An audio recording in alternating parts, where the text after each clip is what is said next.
Bismillahirrahmanirrahim. Assalamualaikum warahmatullahi wabarakatuh. Alhamdulillahi rabbil alamin. Allahumma fasalli wa sallim ala sayyidina wa nabiyyina wa maulana Muhammadin sayyidil anbiya'i wal mursalin wa ala alihi wa ashabihi wa azwajihi wa dzurriyyatihi wa man tabi'ahum bi ihsanin ila yaumiddin, amma ba'du. Bapak Ibu hadirin hadirat sekalian yang disayangi Allah dan dicintai Allah, sebelum kita melanjutkan pelajaran, ada sedikit informasi, yaitu kami keluarga besar Pondok Pesantren Al-Islami Nurul Anwar, Amburawang Darat, Kutai Kartanegara, mempunyai program baru di pesantren, yaitu kami akan memberikan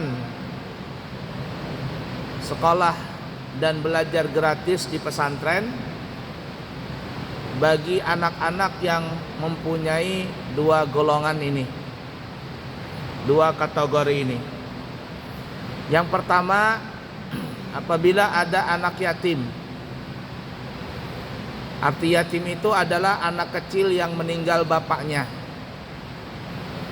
Maka anak yatim ini apabila ingin belajar di pesantren kami,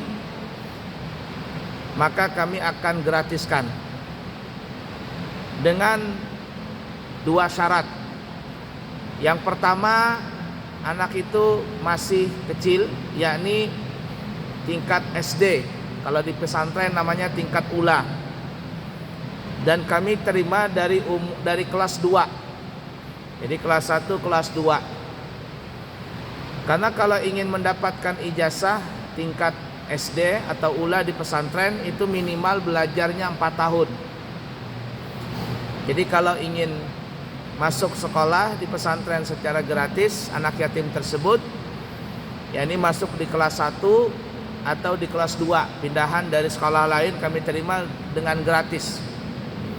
Kalau kelas 3 ini tidak bisa diterima, karena kelas 3 itu nanti tidak sampai 4 tahun dia, ya, atau kurang dari 4 tahun, minimal katanya kelas 2. Kalau kelas 3 apalagi masuk semester 2, maka itu harus ngulang sekolah setahun jadi kelas 2. Nah, jadi siapa tahu ada punya anak yatim, ya, tetangga, keluarga, silakan yang ingin sekolah di pesantren kami gratiskan. Kemudian syarat yang kedua adalah mamanya itu tidak menikah lagi. Kalau mamanya menikah lagi, baik nikah siri ataupun nikah resmi, maka anak yatim tersebut sudah mempunyai orang tua asuh, yakni bapak tirinya. Artinya dalam kondisi seperti ini kami tidak bisa menggratiskan karena sudah ada yang kafil atau yang menjadi ada orang tua asuhnya. Tapi kalau dua syarat ini terpenuhi, anaknya masih kecil tingkat SD dan mamanya tidak menikah lagi, maka kami gratiskan anak tersebut.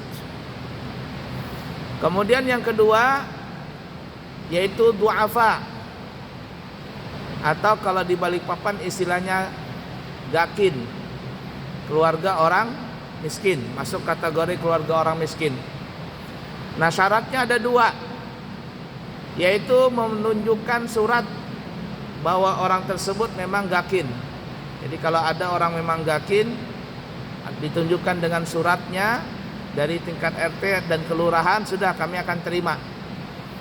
Yang kedua, anak itu tidak bermasalah.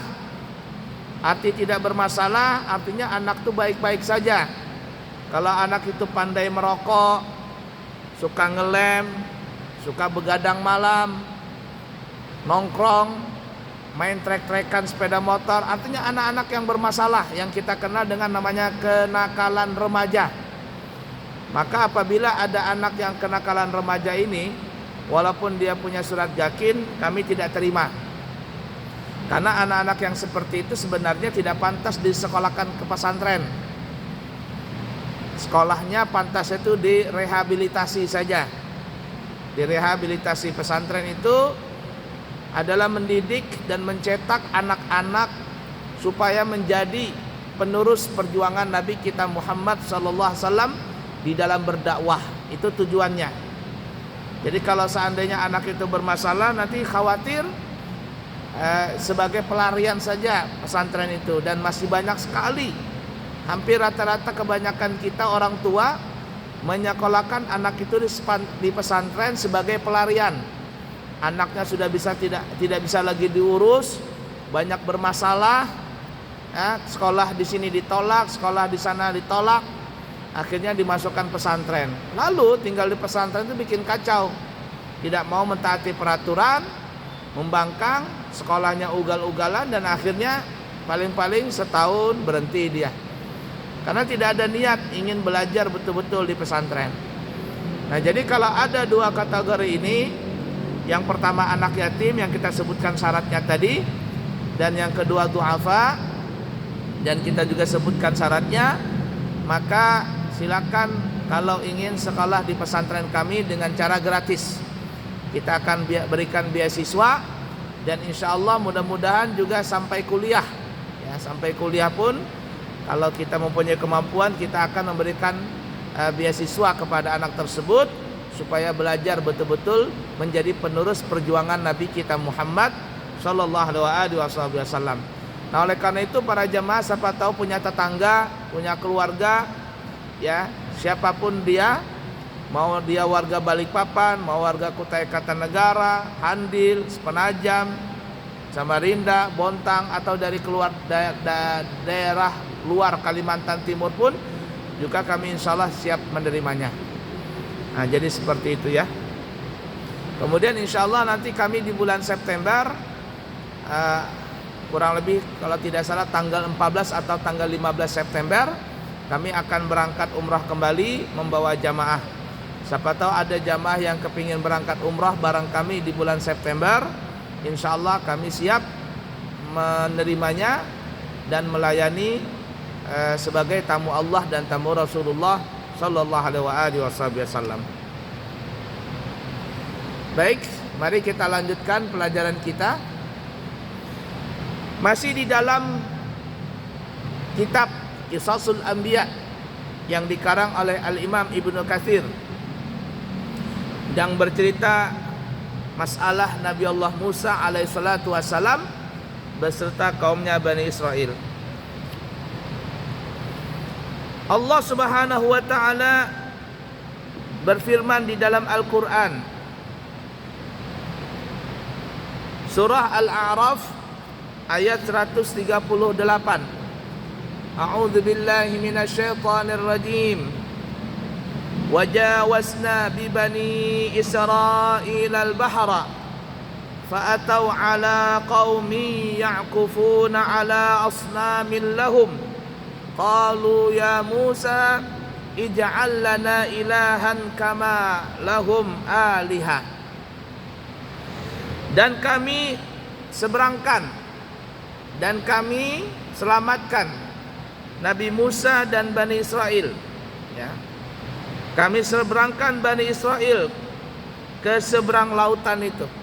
Jadi setelah selamat mereka yang kita pernah membicarakan melewati Lautan Merah, setelah sampai di seberang lautan sana, maka setelah mereka sampai kepada suatu kaum yang tetap menyembah berhala, Bani Israel berkata, wahai Nabi Musa, buatkanlah untuk kami sebuah Tuhan, yakni sebuah berhala, sebagaimana mereka mempunyai beberapa Tuhan berhala. Nah, ini kemucilan orang Israel nih, orang-orang Bani Israel. Jadi setelah diselamatkan oleh Allah Ta'ala, kemudian mereka berjalan, yang jumlahnya Bani Israel itu 600.000 orang, kurang lebih seperti itu disebutkan dalam cerita. Sampailah mereka di dalam satu perkampungan satu daerah yang dihuni oleh kaum di situ. Nah, ternyata kaum di situ penyembah berhala. Nah, bungulnya bubuhan Bani Israel ini, ketika mereka melihat Tuhan berhala, mereka bilang kepada Nabi Musa, "Wahai Nabi Musa, bikinkan kami juga Tuhan berhala sebagai mereka punya Tuhan berhala." Ya, ini saking tidak bersyukurnya Bani Israel tadi.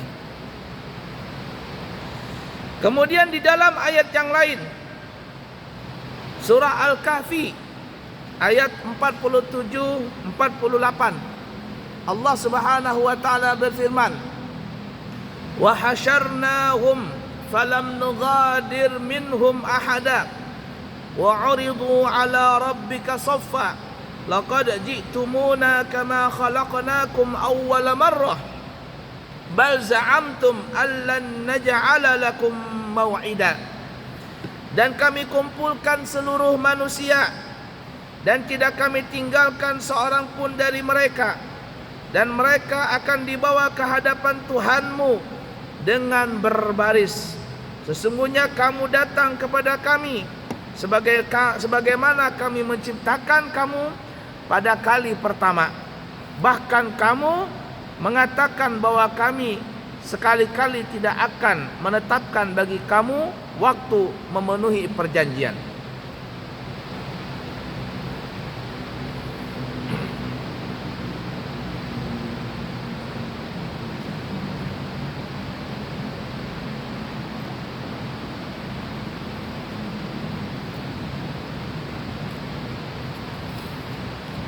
Kemudian setelah Nabi Musa alaihissalatu wassalam meninggalkan negeri Mesir menuju Baitul Maqdis, di sana Nabi Musa menjumpai suatu kaum di mana mereka merupakan komunitas orang-orang perkasa. Di sini perkasa ini maksudnya ada yang menafsirkan badannya tinggi. Jadi setelah lewati Laut Merah tadi, Nabi Musa dengan Bani Israel berjalan mendapati satu kampung yang di situ dihuni oleh satu kaum. Di sini ada yang mengatakan kaum itu perkasa, tapi ada juga yang mengatakan kaum raksasa. Tinggi besar orangnya. Jadi raksasa. Nah, di situ terdiri dari kaum Haithan, Fazar, Kan'an serta yang lainnya. Kemudian Nabi Musa alaihissalatu wassalam memerintahkan Bani Israel memasuki wilayah itu, memerangi mereka dan membersihkan Baitul Maqdis dari mereka, orang-orang yang ingkar. Sesungguhnya Allah telah menetapkan kepada mereka serta memberikan janji kepada mereka untuk memasuki wilayah Baitul Maqdis, Palestina, melalui lisan Nabi Ibrahim alaihissalatu wassalam dan Nabi Musa. Tetapi mereka enggan dan menolaknya, tidak mau berjihad di jalan Allah. Oleh sebab itu, lalu mereka dicekam oleh rasa ketakutan dan dilimpahkan oleh Allah di suatu padang luas dalam suatu perjalanan panjang yang melelahkan dan menakutkan. Mereka mondar-mandir, datang dan pergi ke sana kemari dalam rentang waktu yang sangat panjang, dan itu dikatakan selama 40 tahun.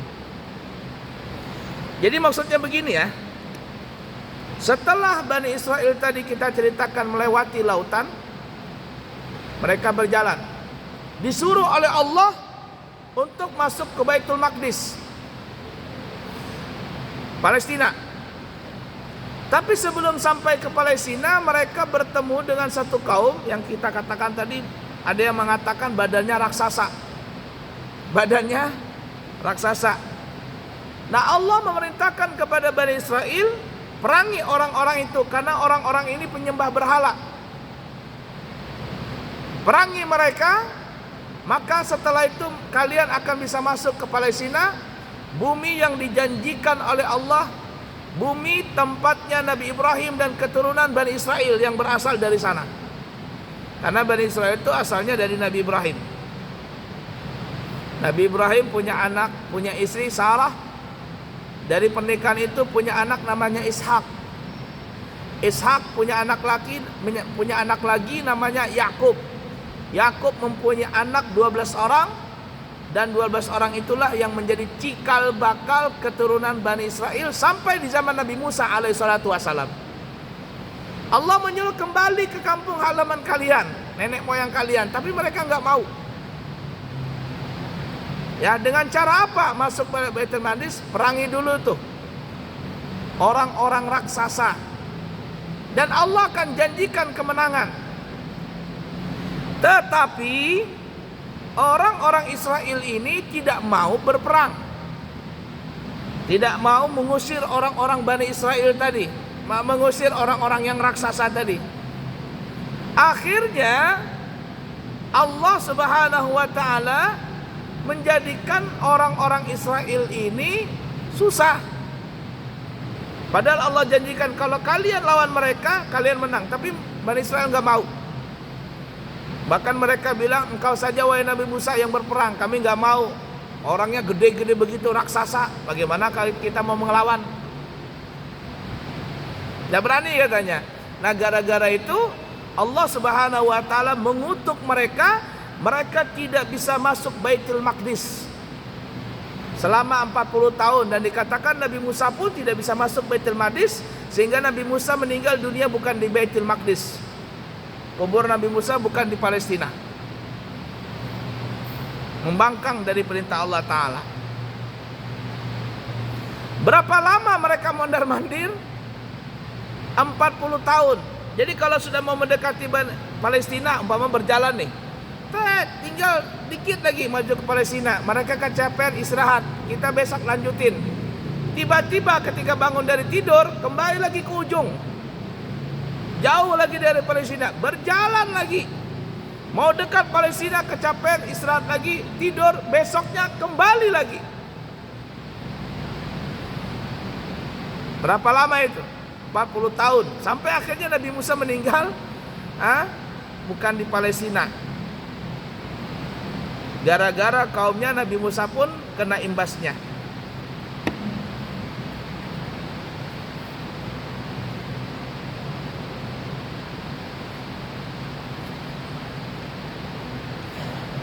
Nah, dalam ayat 20 sampai 26, ayatnya panjang, surah Maidah. Di sini Allah Subhanahu wa taala menyebutkan kisahnya. وَإِذْ قَالَ مُوسَى لِقَوْمِهِ يَا قَوْمِ اذْكُرُوا نِعْمَةَ اللَّهِ عَلَيْكُمْ إِذْ جَعَلَ فِيكُمْ أَنْبِيَاءَ وَجَعَلَكُمْ مُلُوكًا وَآتَاكُمْ مَا لَمْ يُؤْتِ أَحَدًا مِنَ الْعَالَمِينَ يا قوم ادخلوا الأرض المقدسة التي كتب الله لكم ولا ترتدوا على أدباركم فتنقلبوا خاسرين قالوا يا موسى إن فيها قوما جبارين وإنا لن ندخلها حتى يخرجوا منها فإن يخرجوا منها فإنا داخلون قال رجلان من الذين يخافون أنعم الله عليهم ادخلوا عليهم الباب فإذا دخلتموه فإنكم غالبون وعلى الله فتوكلوا إن كنتم مؤمنين قالوا يا موسى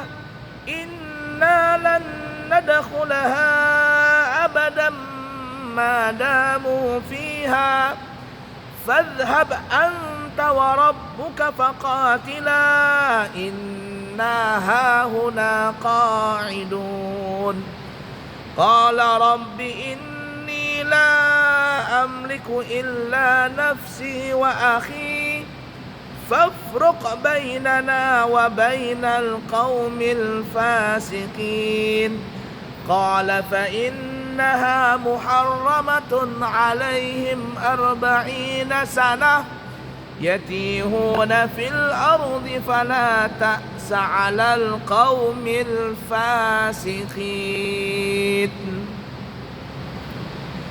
Dan ingatlah ketika Nabi Musa berkata kepada kaumnya, "Hai kaumku, ingatlah nikmat Allah Ta'ala ke atas kalian ketika Dia Allah mengangkat nabi-nabi di antara kalian." Karena nabi dan rasul itu paling banyak adalah keturunan dari bangsa Bani Israel. Dan dijadikannya kalian orang-orang yang merdeka, dan diberikannya kepada kalian apa yang belum pernah diberikannya kepada seorang pun di antara umat-umat yang lain. Jadi Bani Israel ini memang suatu kaum yang mereka mempunyai kelebihan. Salah satu kelebihan mereka itu adalah mereka orang-orang cerdas, dan keturunan orang Israel perempuannya cantik-cantik dan laki-lakinya ganteng-ganteng. Itu memang sudah suratan takdir buat mereka. Tapi mereka tidak bersyukur dengan nikmat itu. "Hai kaumku," kata Nabi Musa, "masuklah ke tanah suci Palestina yang telah ditentukan Allah bagimu, dan janganlah kamu lari ke belakang karena takut kepada musuh. Maka kamu menjadi orang-orang yang merugi." Mereka berkata, ini Bani Israel, "Wahai Nabi Musa, sesungguhnya dalam negeri itu ada orang-orang yang gagah perkasa." Ada orang yang kuat-kuat. Ada yang menafsirkan bahwa orang-orang itu adalah raksasa bahasa kitanya. "Sesungguhnya kami sekali-kali tidak akan memasukinya sebelum mereka keluar daripadanya. Jika mereka keluar daripadanya, pasti kami akan memasukinya." Berkatalah dua orang di antara orang-orang yang takut kepada Allah. Jadi ada dua orang, ya. Ada dua orang yang baik ini. Nih, memberikan semangat, membantu Nabi Musa untuk mendoktrin kaum-kaum Bani Israel ini supaya masuk ke sana. Berkata dua orang di antara orang-orang yang takut kepada Allah, yang telah memberi nikmat atas keduanya. Ya, dua orang ini. "Serbulah mereka," orang-orang yang raksasa tadi. "Berangkatlah kalian, serbulah mereka dengan melalui pintu gerbang kota ini. Maka apabila kalian memasukinya, niscaya kalian akan menang. Dan hanya kepada Allah hendaknya kalian bertawakal, jika kalian benar-benar orang yang beriman." Mereka berkata, "Wahai Nabi Musa, kami sekali-kali tidak akan memasuki selama-lamanya selagi mereka ada di dalamnya." Ini orang-orang yang perkasa tadi. Tidak berani kami, katanya. "Karena itu pergilah engkau bersama Tuhanmu dan berperanglah kamu berdua. Sesungguhnya kami hanya duduk menanti di sini saja." Ini saking mucilnya Bani Israel. "Nggak mau Nabi Musa, kami nggak berani. Kau aja yang berangkat dengan Tuhanmu dan dua orang nih. Berangkat sudah sana. Kami di sini aja bersantai. Kalau menang baru kabari kami." Coba lihat mucilnya orang Israel ini. Jadi sebenarnya orang Bani Israel ini pada dasarnya itu mereka penakut. Pada dasarnya mereka penakut. Diberikan kecerdasan, mereka bisa bikin ini, bikin itu. Sampai sekarang kita lihat orang-orang Israel itu orangnya cerdas.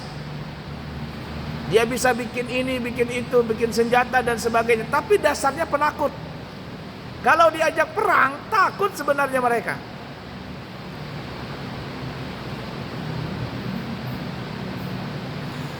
Berkata Nabi Musa, "Wahai Tuhanku, Aku tidak menguasai kecuali diriku sendiri dan saudaraku. Sebab itu pisahkanlah antara kami dengan orang-orang yang fasik ini. Bahasa kita sudah ngadu sama Allah, ya Allah, aku tidak bisa memaksa kaumku ini. Oleh karena itu pisahkan aku dengan mereka. Aku berlepas dari orang-orang fasik ini. Nah, oleh karena itu akhirnya Nabi Musa meninggal dunia, bukan di Palestina. Allah Ta'ala berfirman, jika demikian maka sesungguhnya negeri itu diharamkan atas mereka selama 40 tahun. Selama itu mereka akan berputar-putar kebingungan di bumi padang tih. Maka janganlah kamu bersedih hati memikirkan nasib orang-orang yang fasik itu.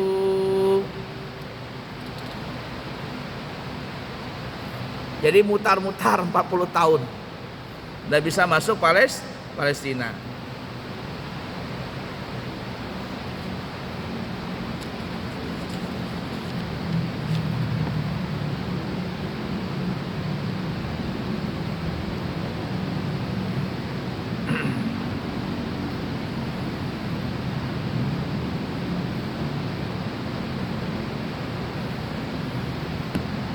Mereka takut kepada orang-orang perkasa itu, yang orang-orang itu kafir. Padahal sesungguhnya mereka telah menyaksikan sendiri secara mata kepala bagaimana Allah membinasakan Firaun dengan bala tentaranya. Artinya kalau mereka sadar nih, kata ahli tafsir nih ya, kalau mereka sadar Firaun dan bala tentaranya yang dulu mereka Bani Israel diperbudak di negara Mesir, Fir'aun dan bala tentaranya berjumlah 1.500.000 pasukan. Mereka Bani Israel diselamatkan oleh Allah melewati Lautan Merah. Fir'aun dan bala tentaranya mati. Kalau mereka sadar bahwa di balik itu semua adalah kekuasaan Allah, kalau Allah bisa menyelamatkan mereka dari Firaun dan bala tentaranya 1.500.000 orang pasukan, maka lebih mudah Allah membinasakan orang-orang yang menghalangi mereka untuk masuk ke Palestina. Tapi karena kurang yakinnya mereka kepada Allah, mereka membuat kesalahan. Yang pertama, mereka minta dibikinkan berhala. Setelah selamat, minta dibikinkan berhala lagi sama Nabi Musa. Kurang ajar nggak manusia seperti itu? Kemudian disuruh melawan orang-orang yang menjaga atau orang yang menghalangi mereka masuk ke Palestina. Tidak berani. Padahal sudah dikatakan kalau kalian berperang menang kalian. Cuman karena dasarnya takut, tidak bisa.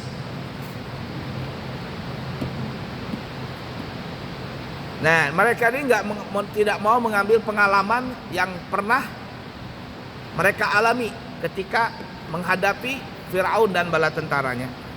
Tapi karena memang dasarnya penakut orang Israel itu ya tadi, gara-gara itu kaum Bani Israel yang dibawa oleh Nabi Musa itu tidak bisa masuk ke Palestina selama 40 tahun. Padahal Fir'aun itu lebih kejam, lebih perkasa karena dia seorang raja, pasukannya banyak. Tapi begitulah wataknya orang-orang Bani Israel yang mereka tidak mau berperang, berjihad di jalan Allah.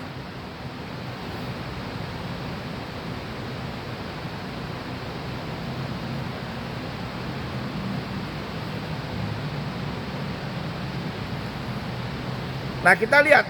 Tadi kita mengatakan ada orang yang mengatakan orang-orang yang menjaga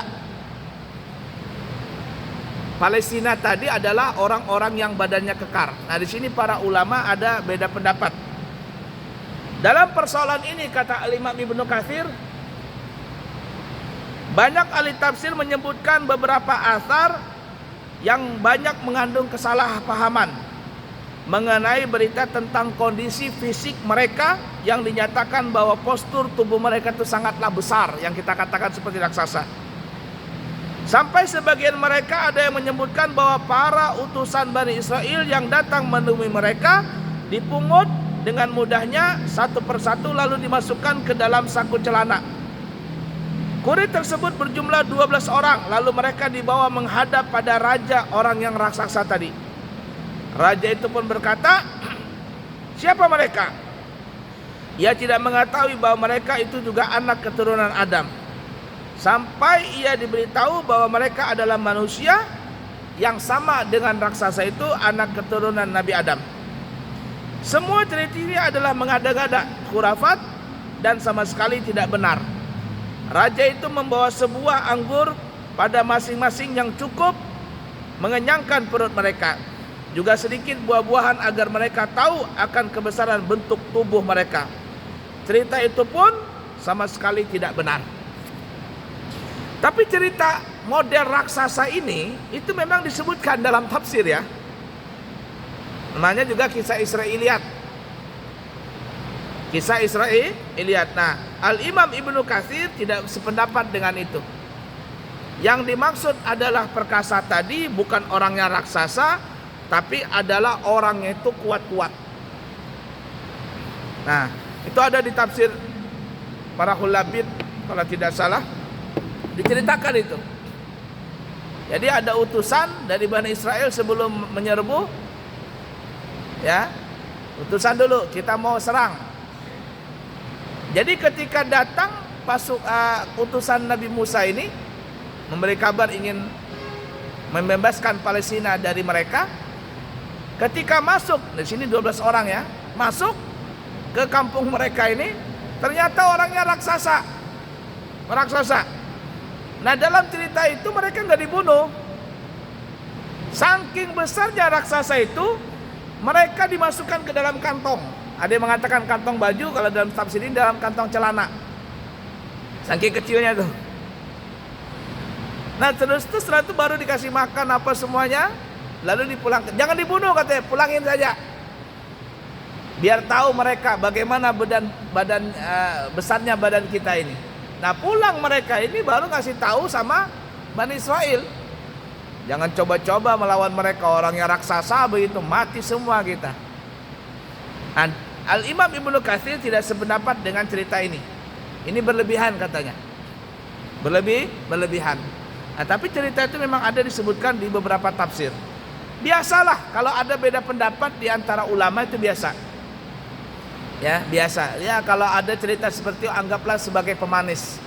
Makanya ada dibikin film perang tuh ya, kolosal. Itu seperti itu dijadikan raksasa begitu orangnya ya. Tapi kembali lagi semuanya wallahu alam bisawab, hanya Allah saja yang Maha tahu bagaimana cerita sebenarnya itu. Baik, kiranya cukup sekian dulu. Insyaallah nanti kita sambung di kesempatan yang akan datang. Mudah-mudahan bermanfaat buat kita dan kita bisa mengambil i'tibar dari cerita para nabi dan rasul. Subhanakallahumma wa bihamdika asyhadu an la ilaha illa anta astaghfiruka wa atubu ilaih. Wa akhiru kalam, wassalamu alaikum warahmatullahi wabarakatuh.